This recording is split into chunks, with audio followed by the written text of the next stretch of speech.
Binance has chosen to add the stop limit order functionality to their exchange. I'm going to break down what a stop limit order is. I'm going to talk about how a stop limit is actually different to a stop loss. That's a term that's thrown around quite a lot in cryptocurrency. And I'm also going to talk about how you can use a stop limit to your advantage as a trader, whether that be on Binance or on another exchange like Bittrex that has a similar functionality. I believe on Bittrex it's called a conditional order, but it's all the same stuff. So first of all, this functionality was added to Binance 3 days ago, as you can see here. Quick little note that I wanted to make before we start talking about this is that you can only place a maximum of 2 stop limit orders on any one or on any single trading pair at any point in time. So if you're trying to place a bunch of stop limit orders for whatever reason, it doesn't really affect me, or it won't really affect your average trader. But if you are and you can't place more than 2, that's why they've put a restriction there. You can only put 2 on at a single time for a single trading pair. Cool. So to explain, well, before we get into what a stop limit order is, I want to talk about the traditional orders that we have on most exchanges. On pretty much any crypto exchange that you're going to see, except for decentralized ones like Ether Delta, you're going to see a limit order and a market order. So first of all, your most basic order that you can place is a market order. If we look at this on the buy side, if you want to buy, we're looking at this pair, for example, now, YB to BTC. If you want to purchase the YB token at a market price through a market order, you can specify the amount that you want to buy, and what will happen is when you click on the buy button, you will purchase the YB token at the best available market price. What that means is if you're buying, you will purchase, for example, here at 65.99 sats. That's the best or the lowest price that anybody is currently willing to sell at. That's a market price or a market order. On the other hand, if you're trying to sell and you want to sell at the market price to a market order to sell, you will be able to sell here at the best or the highest buy price of 65.72 sats. So that's how the market order is the most basic order that you can place. And the difference between these two prices here is also called the spread or the percentage spread. Anyway, then you move on to a bit of a more complex order, which is called the limit order. In this order type, you have the price box and the quantity or the amount. As you can see, you can specify the price that you want to buy at. So for example, I could put in that I want to purchase the YB token at 6,000 sats, specify the amount that I want to purchase, and then my order will go onto the book. If I did place this, for example, my order would go onto the book down at 6,000 sats. If the price falls down to 6,000, my order will execute. Now, in the same token, if I wanted to sell the YB token, I could specify my price at, say, 7,000 instead, place that order, and then if the price comes up, the market price comes up and reaches 7,000, my order will be executed. So all these orders that you can see here sitting on the book, these are all limit orders that are currently waiting to be filled. So that leads us on to the stop limit order.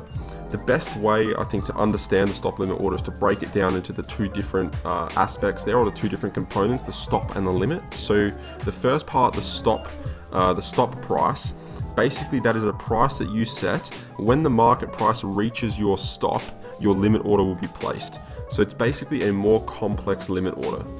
So to say that, sort of, I guess to put that in different words to make it a bit easier to digest, what that means is that once your stop price has been reached, your limit order will be placed, and then it will just function like a normal limit order. If the market price reaches your limit order, it'll be filled.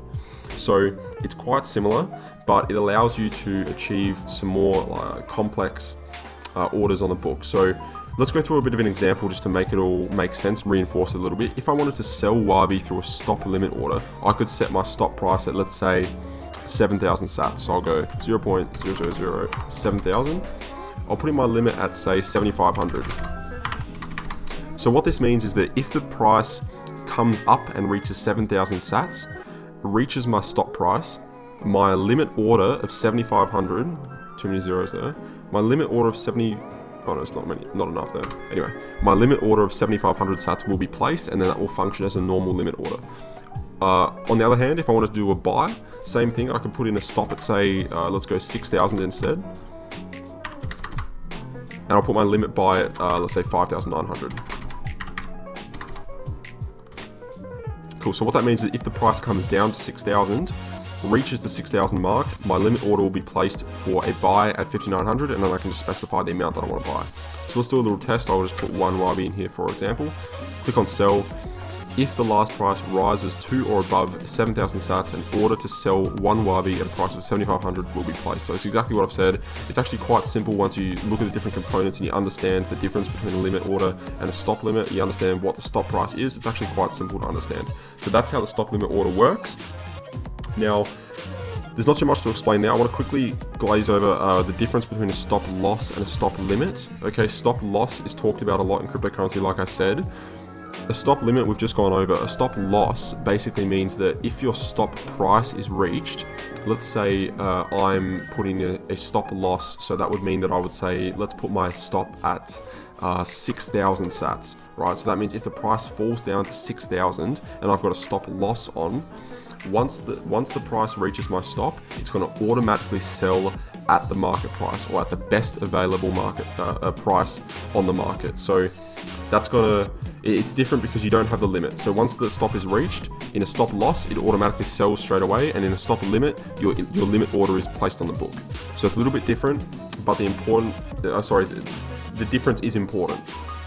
Anyway, so the benefits of a limit order is primarily that you don't need to sit and watch the order book and be ready to make a sell, make a buy.